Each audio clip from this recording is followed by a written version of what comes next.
Hey guys, here we are, chapter 4 of Tales of a Fourth Grade Nothings. Let's jump right in.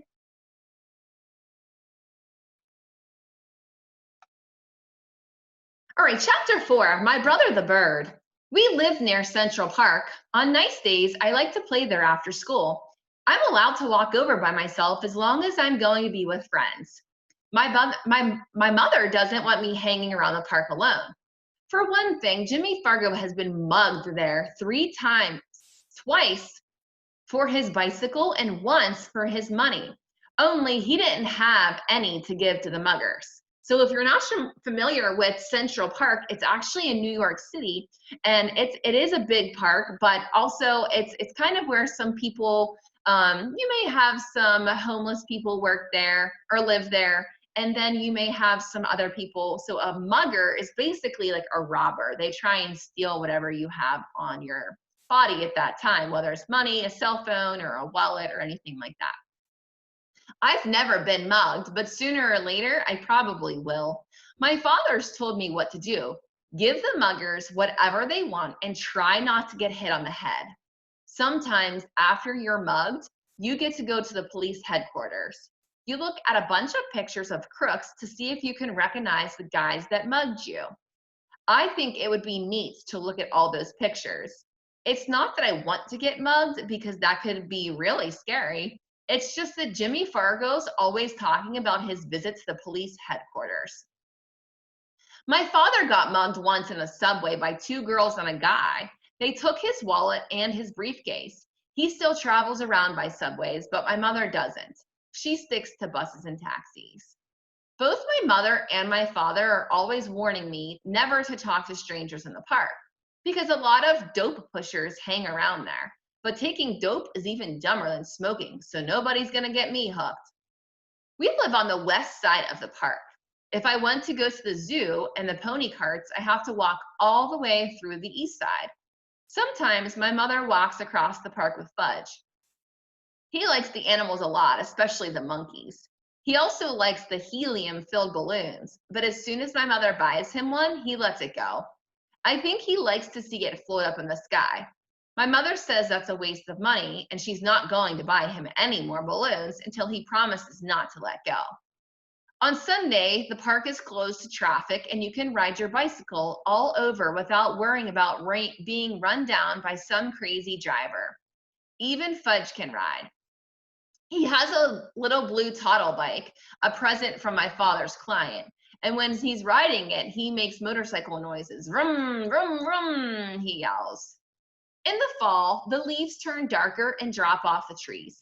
Sometimes there are big leaf piles on the ground.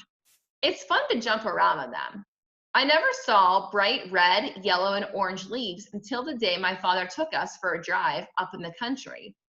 The reason the leaves don't turn bright colors in New York is the air pollution, and that's too bad because yellow and orange and red leaves look really neat.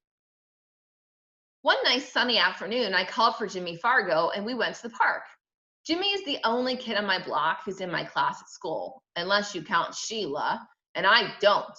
She lives in my building on the 10th floor. Henry, the elevator operator, is always making jokes about me and Sheila. He thinks we like each other. The truth is, I can't stand her. She's a real know-it-all, but I've discovered that most girls are. The worst thing about Sheila is the way she's always trying to touch me. And when she does, she yells, "Peter's got the cooties, Peter's got the cooties." I don't believe in cooties anymore. When I was in 2nd grade, I used to examine myself to see if I had them, but I never found any. By 4th grade, most kids have given up on the cooties, and not Sheila. She's still going strong. So I have to keep a safe distance from her. My mother thinks Sheila is the greatest. She's so smart, my mother says, and someday she's going to be a real beauty. Now that's the funniest because Sheila looks a lot like the monkeys that Fudge is so crazy about. So maybe she'll look beautiful to some ape, but never me. Me and Jimmy have this special group of rocks where we like to play when we're in the park. We play secret agent up there. Jimmy can imitate all kinds of foreign accents, probably because his father's a part-time actor. When he's not acting, he teaches a class at City College. Today, when we got to our rocks, who should be perched up there but Sheila? She was pretending to read a book, but I think she was just waiting for me and Jimmy to find out what we'd do when we found her on our own personal rocks. Hey, Sheila, I said, those are our rocks. Says who? She asked. Come on, Sheila, Jimmy said, climbing up. You know me and Peter hang out here. Too bad for you, Sheila said. Oh, Sheila, I shouted, go and find yourself another rock. I like this one, she said, as if she owned the park. So why don't you two go find another rock? Just then, who should come tearing down the path but Fudge? My mother was right behind him, hollering, Fudgy, wait for Mommy. But when Fudge gets going, he doesn't wait for anybody. He was after some pigeons. Birdie, here, Birdie, he called. That brother of mine loves birds. But he can't get it through his head that the birds aren't about to let him catch them. Hi, Mom, I said. My mother stopped running. Peter, oh, am I glad to see you. I can't keep up with Fudge. Mrs. Hatcher, Mrs. Hatcher, Sheila called, scrambling down from our rock. I'll watch Fudge for you. I'll take very good care of him. Can I, Mrs. Hatcher? Oh, please. Sheila jumped up and down and begged some more. Jimmy gave me an elbow in the ribs. He thought that my mother would let Sheila watch Fudge and that we'd be rid of her. We'd be free to play secret agent. But Jimmy didn't know that my mother would never trust Sheila with her dear little boy. Fudge, in the meantime, was screaming, come back, birdies, come back to Fudgy. Then my mother did a strange thing. She checked her watch and said, you know, I do have to run back to the apartment. I forgot to turn on the oven. Do you really think you could keep an eye on Fudge for just about 10 minutes? Of course I can, Mrs. Hatcher, Sheila said. I know all about babysitting from my sister. Sheila's sister, Libby, is in 7th grade. She's about as beautiful as Sheila. The only difference is she's bigger. My mother hesitated. Oh, I don't know, she said. I've never left Fudge before. She looked at me. Peter? What? Will you and Jimmy help Sheila watch Fudge while I run home for a minute? Oh, Mom, do we have to? Please, Peter, I'll be right back. I'll feel better if all 3 of you are watching him. What do you say? I asked Jimmy. Sure, he answered. Why not? But I'm in charge of Fudgy, aren't I? Sheila asked my mother. Well, I guess so, my mother said to Sheila. You probably do know more about babysitting. Why don't you all take Fudge over to the playground? Then I'll know where to find you. Swell, Mrs. Hatcher, Sheila said. Don't you worry. Fudgy will be just fine. My mother turned around to Fudge. Now you be a good boy for 10 minutes. Mommy will be right back, okay? Good boy, Fudge said. Good, good, good. As soon as my mother was gone, Fudge took off. Can't catch me, he hollered. Can't catch Fudgy. Go get him, Sheila, I said. You're in charge, remember? Me and Jimmy horsed around while Sheila ran after Fudge. When she caught him, we decided we better go to the playground, like my mother said. It was a lot easier to keep an eye on him in a smaller place. Anyway, Fudge likes to climb on the jungle gym, and that way he can't get lost. As soon as we got to the playground, Sheila started chasing me. Peter's got the cooties, Peter's got the cooties, she yelled. Cut it out, I said. So she chased Jimmy. Jimmy's got the cooties, Jimmy's got the cooties. Me and Jimmy decided to fight back. So what if she was a girl? She started it. We grabbed her by the arms. She squirmed and tried to get away from us, but she wouldn't let go. We hollered really loud. Sheila's got the cooties, Sheila's got the cooties.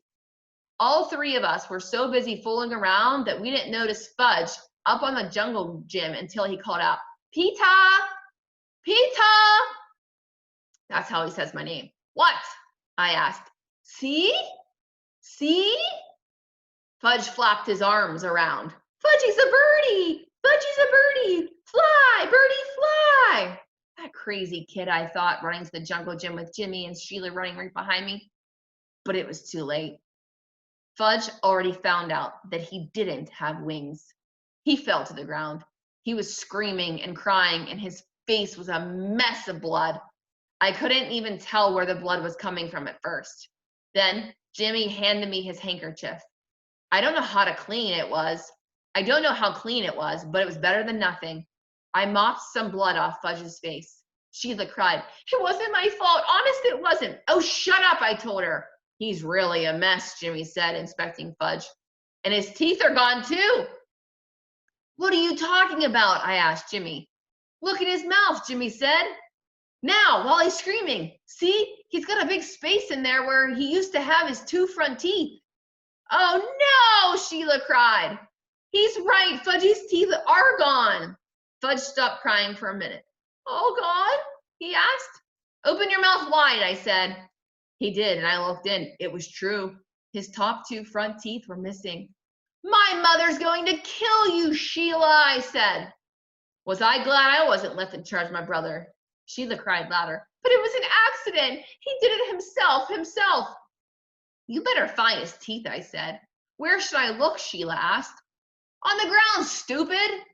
Sheila crawled around looking for Fudge's teeth while I tried to clean him up some more. "See?" Fudge said, showing me all his wounds. "Boo-boo here and here, more boo-boo here."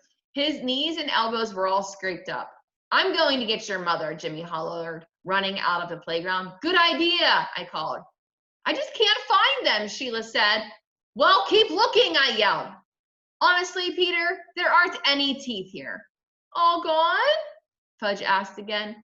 "Not all," I told him, "just two." Fudge started to scream, "Want my teeth! Want my teeth!"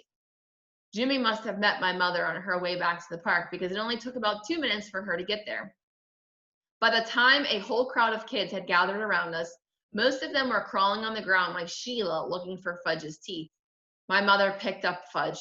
"Oh, my baby, my precious, my little love." She kissed him all over. "Show mommy where it hurts."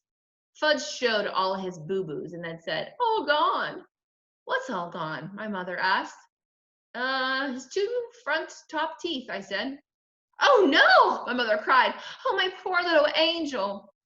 Sheila sniffled and said, "I just can't find them, Mrs. Hatcher. I've looked everywhere, but Fudge's teeth are gone." "He must have swallowed them," my mother said, looking into Fudge's mouth. "Oh, Mrs. Hatcher, how awful. I'm sorry. I'm really very sorry," Sheila cried. "What will happen to him?" "He'll be all right, Sheila," my mother said. "I'm sure it was an accident. Nobody's blaming you." Sheila started bawling again. My mother said, "Let's go home now." I thought my mother was being pretty easy on Sheila. After all, she was left in charge. When we got home, Mom washed Fudge's cuts and scrapes with peroxide. Then she called Dr. Cone. He told her to take Fudge to our dentist. So my mother called Dr. Brown's office and made an appointment for the next day. When that was done, she gave Fudge some socks to play with. I went into the kitchen to have a glass of juice. My mother followed me. "Peter Warren Hatcher," she said, "I'm sorry that I can't trust you for just 10 minutes. "Me?" I asked. "Trust me? What's this got to do with me?" My mother raised her voice. "I left your brother with you for 10 minutes and just look at what happened. I'm disgusted with you." "It was Sheila's fault," I said. "You said Sheila was in charge. So how come you're mad at me and not Sheila?" "I just am," my mother shouted. I ran to my room and slammed the door. I watched Dribble walk around on his favorite rock. "My mother's the meanest mother in the whole world," I told my turtle. "She loves Fudge more than me. She doesn't even love me anymore. She doesn't even like me. Maybe I'm not her real son. Maybe somebody left me in a basket on her doorstep. My real mother's probably a beautiful princess. I'll bet she'd like to have me back. Nobody needs me around here, that's for sure." I didn't eat much supper that night, and I had a lot of trouble falling asleep. The next morning, my mother came into my room and sat down on my bed. I didn't even look at her. "Peter," she said. I didn't answer. "Peter, I said some things yesterday that I didn't really mean." I looked at her. "Honest?" I said. "Yes. You see, I was very upset over Fudge's accident, and I had to blame somebody, so I picked you."